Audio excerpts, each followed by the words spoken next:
going out and hitting a spot the size of a grapefruit with a drill bit 2 miles under the Gulf of Mexico and making the country nearly energy independent. Houstonians do those things every day. And it's combined with this incredible welcoming heart that the city has. Bob Lanier used to say that the thing that made Houston different was that here nobody cares who your daddy was. And it's so true. People from all over the world flock here to make a better life for themselves and their family and make this the incredibly rich, vibrant, and successful city that it is. We get the best and the brightest from all over the world. But the truth of the matter is we have a city government today that's not living up to the greatness of the city. And that's why I'm running for mayor. And there's three things that I'm really concerned about. The first is we're not making the necessary investment in our infrastructure. And you don't need to do any more than go drive about 2 blocks in any direction in the city and see the condition of these streets, which is an embarrassment, and know that that's true. And by the way, the conditions of the streets is just the tip of that iceberg. If you were to roll that back, there's all sorts of problems with the fresh water and wastewater treatment system. I have a friend of mine who was keeping her grandson over the last Christmas holiday. And she had him in the car, and they were running some errands. I think she said he was about 9 years old. And she was going to drop her property tax check off and make sure it got postmarked before December 31st. And so he said something about, Grandma, where are we going? She said, we're going to go pay my property taxes. And she thought, well, this would be an opportunity, a little civic lesson. And so she said, do you know why we pay property taxes? And he goes, no, ma'am, I don't. I said, well, because that's what we use to hire police officers and build school and fix our streets. And about the time she said fix our streets, bam, they hit one of our 10 million potholes in town. And the little boy looks over his grandma and says, Grandma, I think you need to get some of your money back. Out of the mouth of babes, huh? We passed this Rebuild Houston program 5 years ago. This was to take care of all these infrastructure problems. Does anybody think our infrastructure is better off after 5 years of Rebuild Houston than it is today? It doesn't seem like to me that program is working. There's a lot of reasons for that. I didn't like the program at the time. If you're interested in that, I can talk to you some more about that maybe offline. But I think we're going to have to restructure that. We're going to start making the necessary investment in our infrastructure. The second thing that I hear from Houstonians is that increasingly they do not feel safe in this city. We've had some horrific crimes. One not that far from here, a couple miles, I guess, a mile or so, where a lady in her 80s was attacked in her backyard, drug in the house, where her husband, who was also in his 80s, trying to beat off the assailant, was ultimately murdered in her own house. And all she was outside gardening in her backyard. And I think the troubling thing about that is that we have a police department today that candidly admits that they don't investigate the vast majority of crimes that are reported to them. As a result, last year, the police department only solved 8% of the burglaries that were committed in the city. They only solved 18% of the robberies. So if somebody comes out here and sticks a gun in your ribs and says, give me your money, and then leaves with it, there's only about a 1 in 5 chance that they will ever be brought to justice. Now, that's just not acceptable. Now, there are those within the police department that will say the reason for that is that they don't have enough money, they need more resources. And that may well be true. But here's the problem I have with it. In the last 10 years, we've doubled the police department's budget from $450 million to $900 million. Yet we have 300 fewer police officers than we had 10 years ago. Now look, I have tremendous respect for anybody that puts on that uniform and goes out and deals with the elements of society that none of the rest of us want to deal with. Support them 100%, but that does not mean that the money that department spends shouldn't be spent efficiently and be as precious as every other tax dollar that we give them. And so we really need to take a hard look at how the money's being spent at HPD, I think. I'll give you just 2 quick examples of the things that bother me. In the last 6 years, there's something they have called the Chief's Command Staff. These are all people who work in the central office and whatever the Chief's got them working on. That command staff in the last 6 years has gone from 175 officers to 325 officers. So we literally have more chiefs and fewer Indians. And so I think those are the things, why in the world we're still in the crime lab business, I have no idea. I mean, I think the city of Houston has pretty conclusively demonstrated that's not one of its core competencies, is running a crime lab. Harris County is a beautiful new crime lab. in the medical center, run by a medical doctor, accredited by every accrediting agency. They're dying to have our business. And so what do? No, we don't want to go give them our business. We want to set up a new local government corporation to run the crime lab, which has an executive director and a chief financial officer and a general counsel and a PR person. And why does a crime lab need a PR person? I'm not really sure I understand that. So before we start throwing more money at the police department, I want to make sure how they're spending it and that it's being spent in a way that really is getting the results we want, which I want is more than 8% of burglars. And that sort of leads me to the third big issue, and the one that Mark alluded to, and that's the city's finances. The city's been running a structural deficit ever since about the year 2000. We've been papering that over by selling off assets. Last year we sold $30 million of property around the city and put that in our bank account to pay our bills. We've been doing it by borrowing money on a short-term basis, and we've been doing it by burning off our reserves. And this is at a time when revenues are at all-time records. This is not a question of us not getting enough money in. Last year, the city brought in over $100 million more in property tax than it did the year before. By the way, 80% of that was just from increases in appraisal. Only 20% was from new construction. Your water and sewer rates have gone up 45% in the last 6 years. They brought in $50 million of additional sales tax last year. Over $250 million of new revenue just last year, and we still can't balance the budget. And on the city's own projections are that as far as the eye can see, we've got $100 million plus deficits in the general fund every year. We're now $20 billion in debt, which, by the way, is more than Detroit owed when it filed bankruptcy a couple of years ago. And there's a lot of problems on the financial management that need to be addressed. For example, we spend $70 million a year on overtime every year. About your $8 million project, $70 million just on overtime, and we've been spending that year after year after year. It's about equal to the Parks Department budget. If you could eliminate that overtime, you could double the Parks budget. And no business, no private business in the world would spend that kind of money year after year on overtime and not do something about right-sizing their workforce to eliminate the overtime. So it wouldn't happen in the private sector. So there's those kind of things we need to address. But what Mark said is true. The elephant in the room that nobody wants to talk about are the pensions. And here's the short story about what happened on the pensions. In the year 2000, our pensions were fully funded. These are all, by the way, defined benefit plans. We put up money to pay these benefits in the future. Actuaries do a study to try to guess whether or not the amount of money we have set aside is going to be enough to pay all the benefits. So as late as 2000, the actuaries were saying that we had enough money set aside to pay those benefits. 2001 and 2002, the city granted some very substantial increases in the benefits. Well, when you increase the benefit, that increases the liability. We didn't put any more assets in, so we went being from fully funded to being $2.5 billion in debt to the plans in 3 years. And once you get behind on these plans, it becomes very difficult to ever catch up. You know, there's 3 different plans. This is an incredibly complicated problem with a lot of different issues in it. In some cases, it's because the benefits are too high. And that would be particularly, say, the plan for the fire department.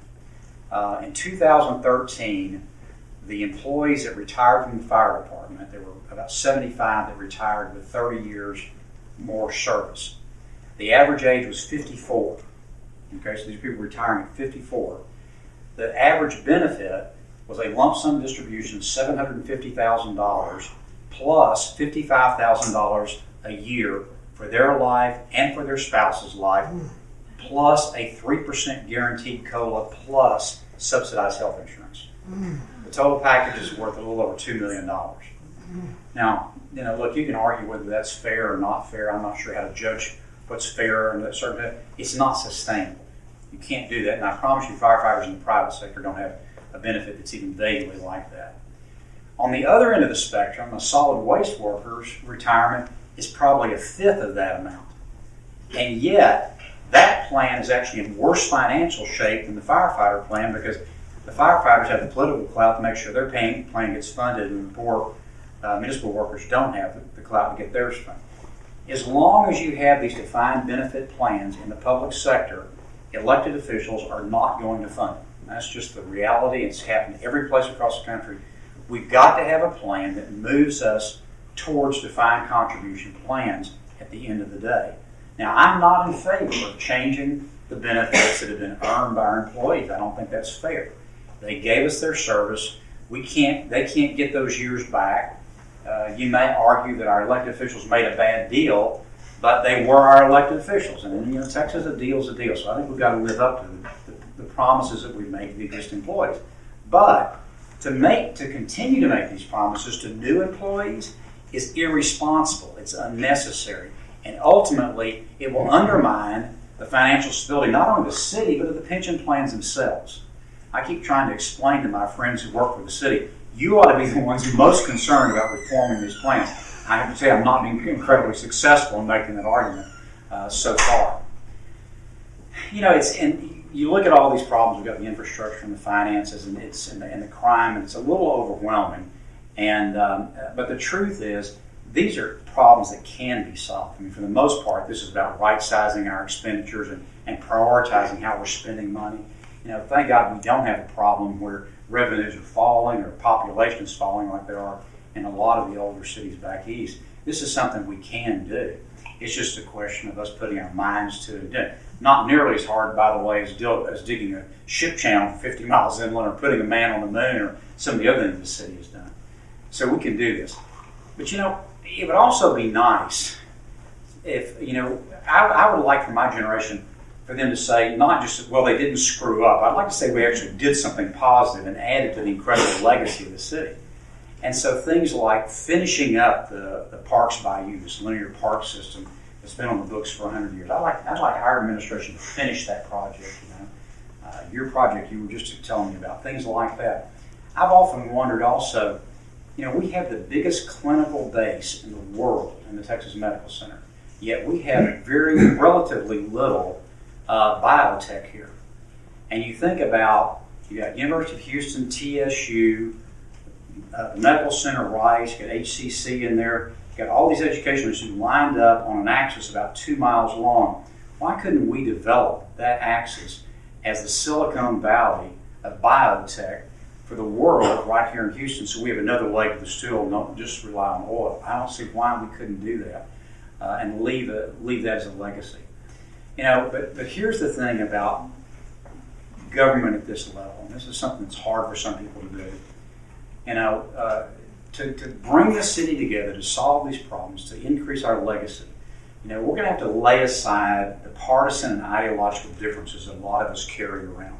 Because the truth of the matter is, at the end of the day, there are no Republican or Democratic potholes. And it doesn't matter if you were liberal or conservative, white, brown, black, gay, or straight. When a burglar breaks into your house, it's the same violation of your privacy, your personal space, no matter what your predispositions are. Getting this city back to basics is something that we all ought to be able to agree on. And that's what I'm going to try to do if I get elected mayor. We're going to fix the streets, catch the crooks, and balance the budget. So thank you all for coming. I'd be happy to take a few questions if anybody's got one. How would you best present the change? I know you were talking about the defined contribution plan and defined benefit. But how is the easiest way to explain that to people who may not understand that? It's tough. I think that the kind of what we found is there's some people that are they're involved in business or have gone through that in their own career that get it right away. There's a lot of people that are not frankly that interested. They just want to know why my pothole's not being filled, and we've been trying to explain that, look, it's not like we don't know how to fill potholes. It's not a technological problem. It's a financial problem. And so we're trying to connect the dots for people. This really is affecting the quality of the services the city deals with. And the greatest example is you double the police department and fewer police officers. So that's the message we're trying to get. And it's, some people get it and some people don't. Okay. Anything else? Bob, you don't have any questions? You got all yours answered earlier, didn't you? You cornered me earlier about that. I'll wait with mine. All right, well, thank you all so much. Bill, where do you see transportation coming along in the city? Because if we can't get people from point A point B in a reasonable amount of time, we're not going to get the Super Bowl, we're not going to get the Olympics, we're not going to get these conventions. Yeah, the truth of the matter is there's a certain amount of congestion just comes with being in a big urban environment. There's no city in the world that doesn't have a lot of congestion. But I think we've got some challenges. I have not been a favor of the rail system because at-grade rail doesn't do anything for congestion. I mean, and what drove me crazy was Metro knew that when they built it, and all the studies showed that, look, if you take, a transportation system and cram it into the same horizontal plane that's already congested, that's not likely to relieve congestion. It's pretty simple, And so if you're going to build those kind of systems, you need to build grades separated. And if you think about all the iconic rail systems in the world, they're either underground or overground. Nobody builds them, in the middle of the street where you're trying to cars. But here's the real problem is we don't really have the density in Houston to rely on rail. It takes, according to the National Transportation Board, it takes about a population density of about 20,000 people per square mile to support a rail line. We've got 3,000 people per square mile. And so we're going to be driving cars here for the most part and buses. And I think what we've got to do is really concentrate on getting more out of our existing grid system.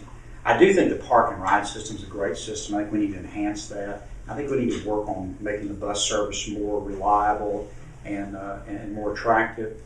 But I think the main things we need to do is better manage congestion. So things like Bill White's park and ride, his Safe Clear was a great program.